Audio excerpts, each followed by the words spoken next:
dry. Do you know I'm looking?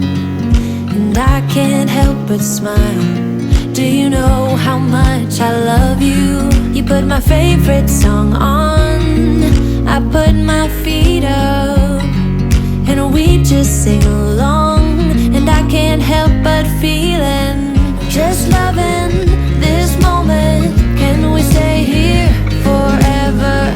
I'm loving this moment. Can we stay here together? If I could stop the time, don't you know that I would? 'Cause I'm just loving this moment. Can we stay here forever? Forever, forever, forever. I watch you as you sleep. You don't know I'm looking. With you everything's complete. Do you know how much I love you? I put your favorite song on. I am so exhausted, you guys. I made a cup of coffee just for this video because I think I'm gonna need some caffeine to get through it. It is midday, it's like 1, about to be 1, and I am exhausted, feeling like I have not slept, feeling like I need an afternoon nap, which is insane because Kumo's actually sleeping really well. But I think it's just, I don't know, it's a lot, man. A lot is happening. I think I'm also stressed, but anyway. If you are new here, my name is Benala Manaisa and welcome to my YouTube channel. If you are returning, hello and how are you doing? Thank you. I am so excited for today's video. It is long awaited. I have pushed it, but we are here. Before I get into today's video, don't forget to like, comment, share, and most importantly, subscribe. We are officially on the road to 10K. I'm a little bit nervous. We are on like 9.2. I'm a little bit nervous that I'm gonna get disappointed and not reach 10K by the end of the year, which my heart is breaking just even thinking about it. But I serve a living God and I love you guys, and I know you love me, and I know you're gonna check if you're subscribed and quickly click on that button if you're not. So I'm not going to stress too much. I am nervous, but I'm not going to stress too much. I'm just excited to reach that milestone. But yeah, to those of you that are subscribed, I do want to say thank you. To those that aren't, I want to encourage you to quickly pause and subscribe. Done. Thanks, guys. Today we're going to be talking all things my birth story. As you all know, I've officially given birth. It took me a couple of videos to give birth, but we are officially here. We have given birth, but I want to tell you all about it. And before I do that, let's get all the admin out the way. I do want to let you know currently how I've planned the YouTube content. Our last video comes out on the 13th of December. I think it's a Thursday. And then that's a wrap for 2023. That is officially a wrap for 2023. And then mommy is taking a break. I'm gonna be with my husband and my kids and my family. Yeah, and I'm not going to be vlogging at all. So I won't even be able to share with you guys what has been happening, what's gonna happen in my holidays, which is a choice that I'm making for the sake of my family. So enjoy the next coming weeks. But yeah, 13th of December, we're wrapping, guys. My birth story. Okay. Those that don't know, I recently had my second daughter, Kumo. She is going to be 8 weeks. On Friday. This Friday she'll be 8 weeks. She'll be turning 2 months on the 22nd. I'm so stressed. How crazy is that? I have a 2-month-old and a 22-month-old, which is insane. But yeah, so my birth story, let's start with my birth story before I tell you, I reveal her name. You all know that her name is Kumo. I have shared it. It's on her blanket. But I'll tell you the story behind that too. I don't want this video to be long, and I know I always say that, but I want it to just be, I'm gonna try make it through without crying. I'm gonna try and make it through without crying. So my sweet daughter Kumo, she was due on the 7th of October 2023. That was her official due date, and it bounced between the 7th of October and the 30th of November. And I was hoping to have her on the 1st of October. I had planned a C-section for Sunday the 1st of October, so my daughters could both be born on the 1st of every month, on the 1st of the month. But it's okay. I was okay with her not being born that day. But my elective C-section was chosen for the 1st of October. Around the 17th, 18th of September, I started feeling contractions and heavy cramping. And so, as you guys know, I was admitted into hospital for false labor, stayed a night, and then my gynae allowed me to kind of get myself together. I had already packed, but I want to translate. Next I manala aka were just a mess. I hadn't waxed, so I kind of had a few things to do before I could actually have the baby, which aren't really that important in hindsight, but because I was still okay, and I wasn't progressing, my gynae discharged me. So let's talk about the getting admitted part. When I got admitted on that Monday, like I said, I had cramps and it was looking like I was laboring. I went into hospital in the evening, and then I was put on a fetal monitor immediately. There was a few things that they were finding. I had already had a show, some blood coming out, and there were a little bit of contractions that they were picking up on the monitor, and so they had to keep me. Now, when you have had a previous C-section before, they can't discharge you and let you progress because you are a previous Caesar. So they have to watch, and should you progress overnight, they cut you immediately, and then should you make it to the morning, they open you up in the morning and deliver the baby, just depending on how you are and how your cervix is softening. They don't check your cervix. In fact, they actually only checked mine once because they don't want to induce labor. So that was that stay. I got discharged the next afternoon because everything was fine. There was no cramping, there was no more bleeding, there was nothing that was showing that I was going to labor. However, my gynae was not happy keeping baby in me any longer, because that Friday I would have been 38 weeks anyway, which meant I had to deliver as someone who's had a C-section previously and who was going to have a C-section. So in hindsight, I was never going to make it to the 30th, but my gynae, bless her heart, she let me believe, and she let me ride on the 1st of October and let me have that dream. Bless her for that. She didn't want to disappoint me, but she basically allowed me to kind of get my birth story the way I wanted, and it just didn't happen. So I'm grateful that she let me believe I would get it. And then after being discharged, I obviously got to get myself ready, and we had agreed that on Friday the 22nd of September I would come into hospital and we would deliver baby girl. And so that morning I woke up, I got myself ready, my bag was packed, I said goodbye to my daughter, and my husband and I made it to the hospital, and we got there, we did the admissions. I went up to the room to get changed.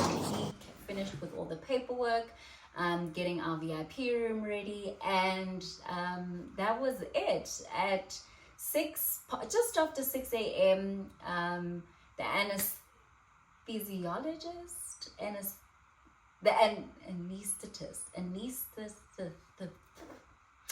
the dude that gives you the really good drugs and numbs you, came. Dr. Marcela, I really love him. Dr. Zenda's team is just incredible, and I'm so glad that I had about 90% of the team that I had with my daughter, with my first daughter. So he came, he did what he needed to do. I had the drip in, everything, and then we went down to the theater, and yeah, luckily we got to be in our room, in our VIP room this time before going, so I didn't have to be in labor and delivery. I could go into my executive room before going into theater. Got to theater and she started opening me up. Everyone, I was numbed. My biggest thing, which is so crazy, when I'm numb, I'm always like, do not shit the bed. Like, that's constantly what I'm trying, like telling myself and like trying to squeeze my ass in. But you know what? I didn't. Both times I didn't. But it is something that I think about. But this time it felt a little bit more daunting and it felt a whole lot longer. So I don't know if it's because I knew what was happening, or if I don't know, or if because everything took a little longer because it was the morning staff, so they were still really getting everything that's new. And I was the first Caesar that day, the first operation in that room. But this time around, it definitely felt a little longer than, a whole lot longer than it did with Gabo. I must actually ask Dr. Zenda if that's true. It felt a whole lot longer, but they prepped me, they got me ready, put me on the bed, transferred me onto, the surgical bed, and they started cutting and cutting. Dr. Marcela asked me, what is our music choice? And I was like, listen, honey, we're doing Luther Vandross. With Gabo, we were listening to old school R&B, and I remember vividly, like, Khomotso and I was singing Can You Stand the Rain while they were cutting me with Gabo. This time around, it was a mixture of Luther Vandross, Kim. Oh my gosh, it was good music. Babyface, it was really, really good music. And we were just singing along as they're getting through the layers of my skin. I was a little anxious only because I wasn't convinced that I was having a girl. So I was a little anxious for that. But also because I think I was so aware of what was happening. And this time I could actually smell them burning my, skin. I could smell the burn of my skin.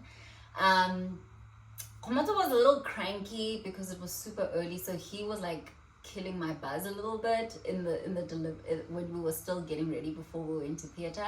But by the time we got to theater, everything was fine. So we're jamming, I'm getting cut, she's getting through. And then eventually we get to the part where she sees the baby and she's like, her face changes and she is like, you were never going to make it to the 1st of October. You were never going to make it. And Dr. Zenda is not someone who panics. So thank God she didn't panic. I think doctors just don't. But she looked at me and she's like, we need a chat after this. You guys can't have kids for another 3 to 5 years minimum because your uterus was about to rupture. Like I can see her. And she wasn't finished cutting me, but she kept saying I could see her. Then the GP that was assisting her, the GP surgeon, I think, she looked at me and she was like, honey, you're not healed. You definitely weren't healed. This could have really ended badly.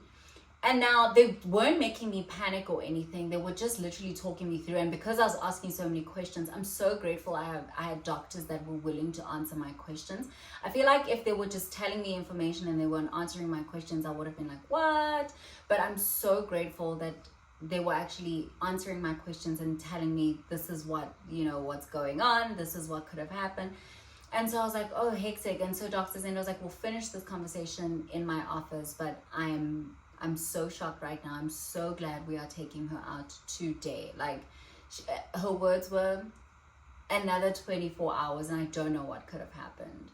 And so we were kind of like, oh, damn.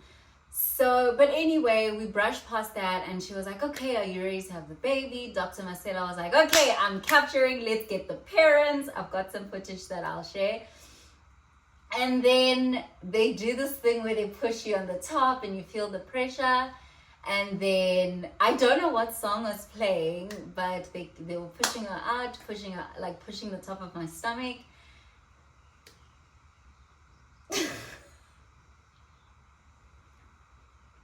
And then out came my beautiful little girl. Hello, Papa.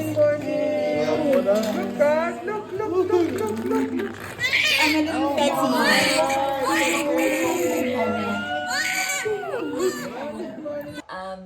They pushed her right out, and she came up, and I was like, "Is it a girl?" And it was a girl. And then she was here. She was healthy. She had 10 fingers and 10 toes. She was absolutely perfect. This is why I was like, am I ready for my birth video? She was absolutely perfect. And man, I got to hold her. The pediatrician on call was absolutely amazing. He immediately was like skin to skin, Dr. Serious. He was like skin to skin immediately, and he put her on my chest, and she came, and I got to kiss her and just hold her and hold her and hold her. Then they took her away for less than 2 minutes. Less than 2 minutes. They weighed her. She came out weighing 3 kgs on the dot. She was 51 centimeters tall like her sister. She was a little heavier than her sister. And then I got to skin. And the best part was that they gave her to me. The first time they gave her to Komoto, they gave Gabo to Komoto, which was okay, but I felt like, I should have her first. And so this time I got to hold her first. And I got to hold her for so long, you guys. And I just held her and I kissed her. And I loved on her, and I just skin to skin, and I was getting tired, but oh my God, I was in love, man. And she was perfect, and she had these dimples that looked like mine. She had this hair, and I was like, oh my gosh, your sister had more hair, but you're still so cute. It was just a beautiful, beautiful thing. And then they sewed me up. They struggled sewing me up. The lighting might be horrible. Let me just switch the light on. Okay. They struggled to sew me up a little bit. Excuse me, just because obviously my skin was so thin. Not my skin, like my walls, my uterus walls were so thin. So she had to be super, super careful just putting me together. Yeah. While they were doing that, which also felt longer than it did when I was being sewn with Gabo, but they closed me up. Man, it was vibey in the room, in that OR. It was great. And then they pushed us out with our baby. Then Komoto had to rush to work because it was a work day, and he was working on, sites that he could not be there for. And I was in recovery, and I was struggling to stay awake. The first time around, I think it was the excitement. I pretty much was able to soldier through. But the nurses were like, oh, no, mommy, wake up. So while I was in recovery, they were literally trying to keep me awake. I don't know, I couldn't fight those drugs. But I remember the reason this time around was so difficult to stay awake is that they had to, Dr. Masela, the anesthetist, however you say it, he had to give me medication that was different to the first time around because I reacted so badly to the other one. I kept scratching, so he had to give me something different. I think it was Finnegan or something like that, and that just was making me sleepy. So a lot of recovery was me trying to fight sleep because I wanted to skin, so I was fighting sleep and I couldn't fall asleep with the baby, and I had to latch. And oh man, that was a bit rough. Recovery was a bit rough. Eventually they wheeled me to my room. I went to my room and I skin to skin with baby, and I slept a couple of hours. And yeah, then Dada came later on, and we just were in heaven. It was so nice because it was Friday, and everyone that obviously finished work and they could come, and I knew that the weekend everyone was gonna come. And I spent the whole day in hospital. Obviously I was in hospital for a couple of nights, but the whole afternoon with Gabo, I gave birth at night, so I slept, which was, I think I prefer giving birth in the evening because then you just sleep. But in the afternoon, there's a lot going on, even with the staff themselves, and then admin with the pediatrician. But other than that, it was just a whole lot of snuggles and just enjoying my girl and just loving on Kumo, man. But other than that, other than those few complications, my birth was still, my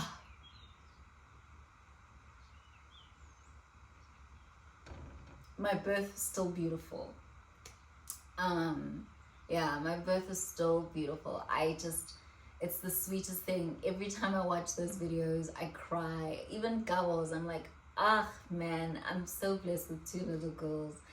And guys, to give birth to a healthy baby that's breathing and just everything is normal and a fully able baby is such a blessing. I think that's why I get so emotional, because we did it, man. I made it through the pregnancy. I've given birth to this healthy baby. Like, we did it. I did it. She's here.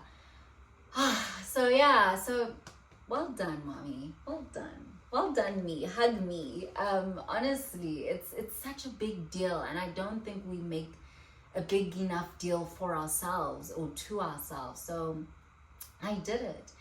And yeah, that was the rest of it. Obviously, you know, hospital stay, you eat and sleep and eat and sleep and snuggle. She latched beautifully. We did a lot of skin to skin. She did not wear clothes that whole day. The nurses did keep coming in, and the one pediatrician kept coming in and saying, hey, put a vest on her. And I was like, no, that's not what I want. And I kept pushing that. I don't want her clothed. I want her in a nappy. I want to stay naked, and I'm going to skin to skin for the whole day. Only in the evening, after 12 hours, did I then put a vest on her. Well, I allowed them to put a vest on her. But she did well. Her sugar was doing good. She was feeding on the colostrum. It was a beautiful first day. In the evening, my friend actually sent me sushi. Shout out to Piwe. She actually sent me sushi and Cinnabon. Guys, so good. So good. And then that very, I'm not gonna cry. That very same night, Gabo met her baby sister. Gabo met her baby sister. It was the sweetest thing ever. My dad brought her to the hospital. Was it that night? I think it was that night, if I remember clearly. My dad brought her to the hospital, and she brought her little sister a gift. So I bought them gifts. Kumo bought Gabo a gift, and Gabo bought Kumo a gift. And so they swapped their gifts at the hospital when they met for the first time. It was the sweetest little thing you'll ever see. Yeah, man, and it was just a mommy moment of, here are my girls, and Komos and I were just like, this is precious. And yeah, and that's really my birth story. You'll get to see in the next video my days in hospital and kind of like hospital life and recovering in hospital the first couple of days. But other than that, that's just how Kumo came into the world. And while we're on the topic, her name, those of you that don't know, her name is Kumo. I've said it a million times.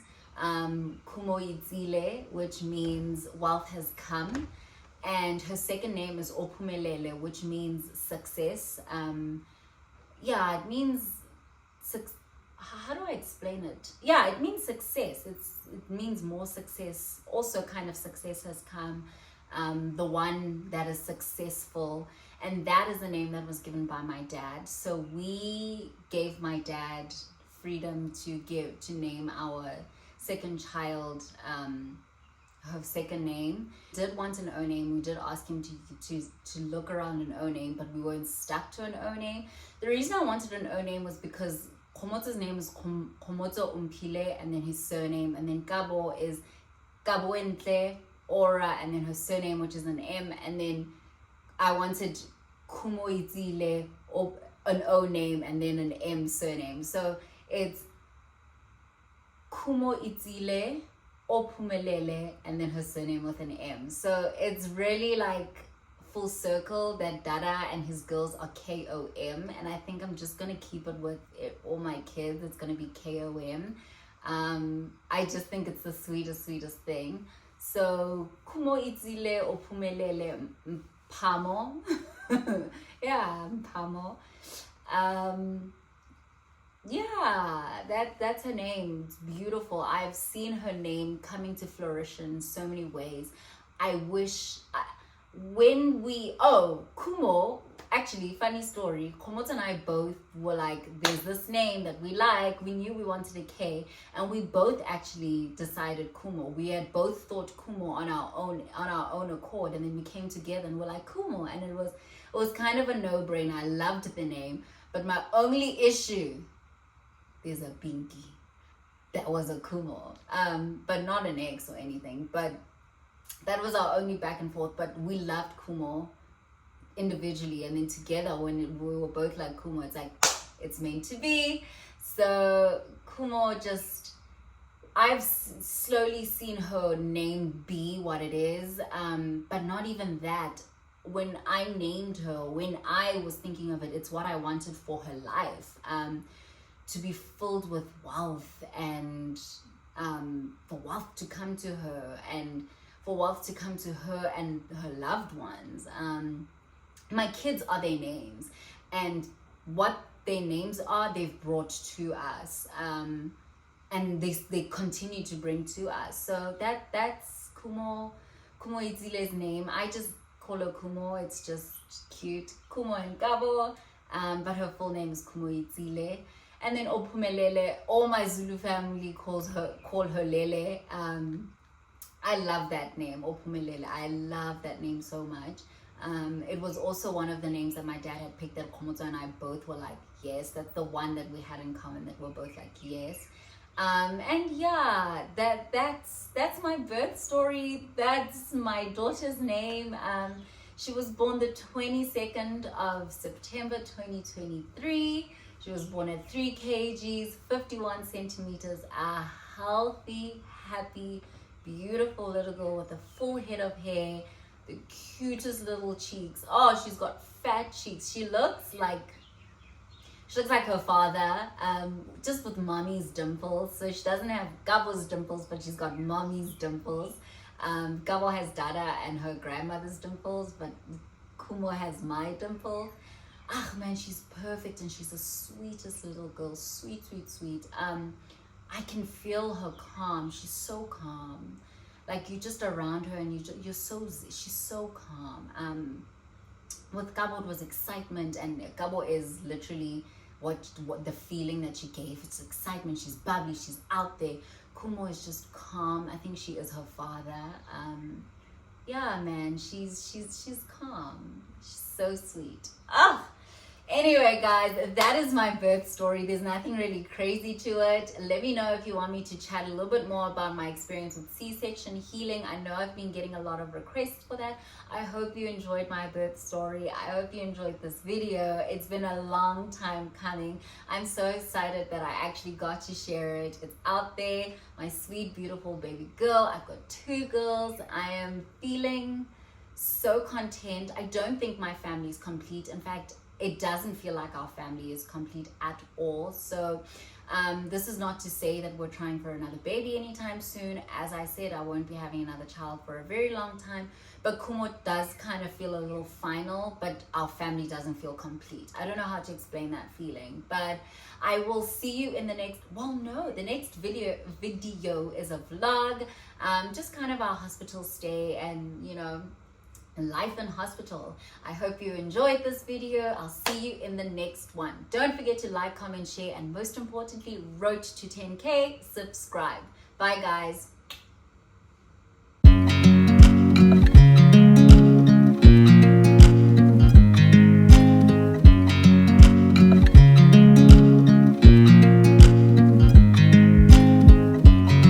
I watch you as you drive